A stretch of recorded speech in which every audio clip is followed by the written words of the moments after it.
omumpaka z'omupiira gw'engaro abishiki bandeke basingira ba Rutoto ha goli 13-6 omumizanizanirwa ha kishayi kya St Michael mu district ya Rubirizi. Ogu kuratirwa omupiira gw'abojo ahunde kisingiro Rutoto na goli 5-1. Katimu eji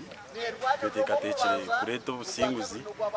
ubwo masadiko nubwona tukabusinga tukaza kuzwekera sabatiko nbitu bwandeke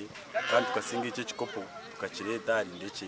tutandikira mu wikeje wire twatandikira omupiira y'amakanisa bakuyamo abasambi jesa hari omupiira go buri sabandeke abo bwa Rutoto ubwandeke bwatira gol 6 ahariyemo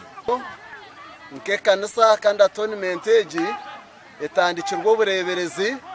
kugira ngo eminyeto twimusya entaranta zabo